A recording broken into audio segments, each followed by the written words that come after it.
What's going on, guys?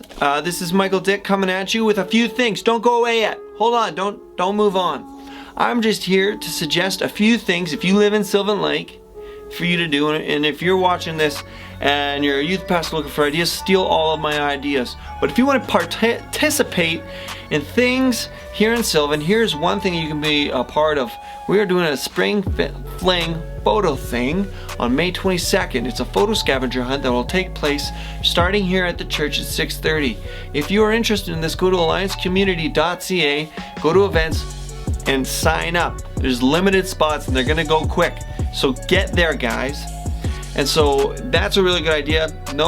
There's no contact of other people. It's just you going and taking photos with the stuff listed and doing what the thing says. Whoever gets the most is gonna win a prize. So I think it's a really, really good idea. It's gonna be super fun. If you're competitive, I suggest you show up. So that's the fun thing that I have in store. Things that are more kingdom-based, more than just having fun, which is good. Jesus loves fun.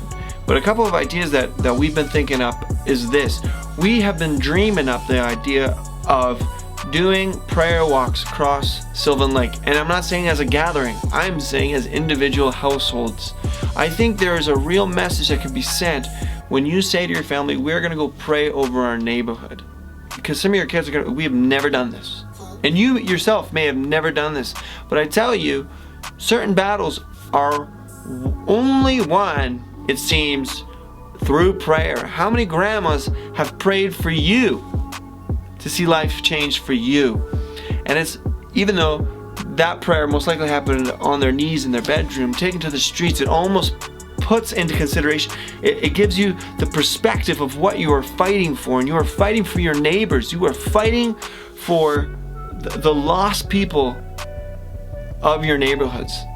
And so I say, do a family prayer walk. Introduce it to your kids. Introduce it to what you stand for, where you believe the battles are won. And I believe it is through the power of prayer, because God calls us to pray, and there we can do it. So I say, take back to the streets, pray. I would love to hear some of the testimonies, what comes from it, because greater is the unseen than the seen. So we better fight in that same manner.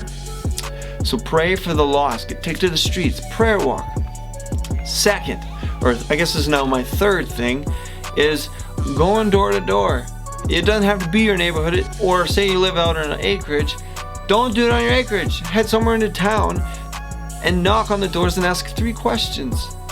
How are you doing? Are you in need of any help? And how can I pray for you? These are 3 questions most people are okay with answering or lying about, right?